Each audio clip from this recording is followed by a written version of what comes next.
In just about every workplace, there's this quiet, invisible force at play. It can shape big decisions, it can twist the truth, and it can be one of the most destructive things you'll ever come across. We're talking about sycophancy. So think of this as your user's manual for spotting and, more importantly, neutralizing this hidden threat. We've all seen this person, right?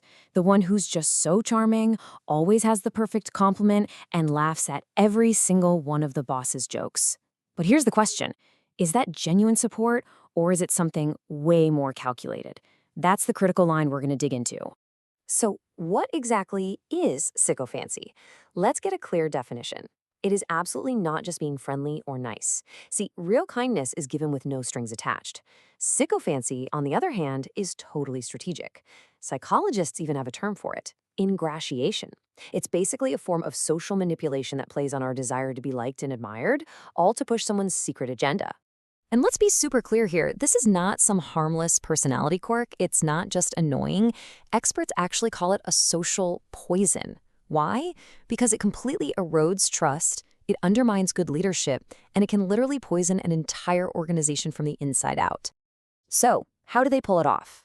Well, it's not random. Sycophants aren't just making this stuff up as they go.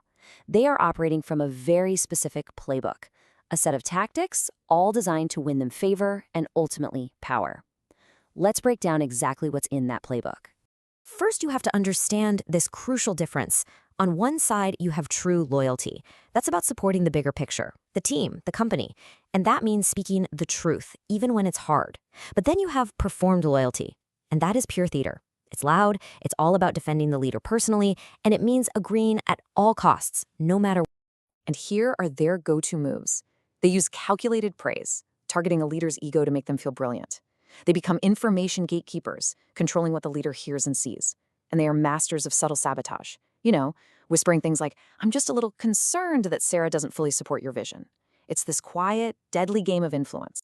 But it's not just about what they say, it's often about what they don't say. And this is so important. One of their most powerful weapons is just silence. When a leader is about to walk off a cliff and make a huge mistake, the sycophant says nothing. They let it happen because a crisis can sometimes benefit them. That silence isn't an accident, it's a choice, and it's incredibly destructive.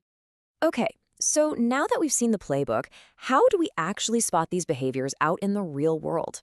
Let's put together a quick, practical checklist you can use. All right, here are the big warning signs. Be on the lookout for the person who literally never disagrees. Notice who's always trying to be the gatekeeper, controlling access to the boss. Listen for that constant, quiet undermining of other talented people. And maybe the biggest red flag of all, they are masters at shifting blame. They never, ever admit when they're at fault. And you absolutely cannot afford to ignore these signs. Because once a leader gets surrounded by sycophants, they become trapped. They're stuck in an echo chamber where they only hear good news. And that isolation almost always leads down a very predictable, very disastrous path. And this is that path. It starts when a leader gets hooked on praise. Soon, the honest advisors, the ones who tell the truth, they get pushed out or they just leave. Now the leader is basically flying blind, making one bad decision after another. Problems start piling up quietly until everything collapses. And the final step? The sycophants vanish. They're already moving on to flatter the next person in power. Now, I know that sounds pretty bleak, but here's the good news. You are not helpless here. There are very clear, very actionable strategies you can put in place to fight back against this behavior and protect your team.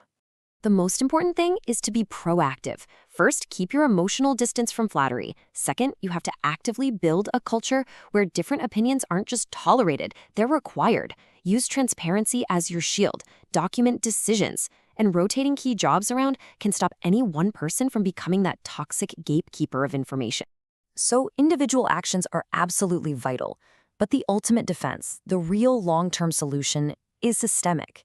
It's all about building an entire culture where this kind of manipulation just can't take root. Yeah, that's the goal right there. You want to create an ecosystem that is just fundamentally hostile to sycophancy, an environment where all the incentives are aligned with integrity and truth, not with manipulation and flattery. So how do you do that? Well, you celebrate and promote the truth tellers, the people brave enough to offer constructive criticism. You formalize your processes so that decisions aren't just based on who has the leader's ear that day. And maybe most importantly, leaders have to model accountability. When a leader stands up and openly admits they made a mistake, it sends a powerful message that the truth matters more than comfort. This quote really just says it all, doesn't it? Strong, confident leaders are not afraid of criticism. In fact, they go looking for it. It's the weak, insecure leaders who create that vacuum of praise that sycophants just love to rush in and fill. So as we wrap up, I want to leave you with this one question to think about. Take a hard look around your own organization. If you're being totally honest with yourself, what kind of behavior really gets people promoted? Is it competence and integrity? Or is it flattery and performance? The answer to that question will tell you everything you need to know.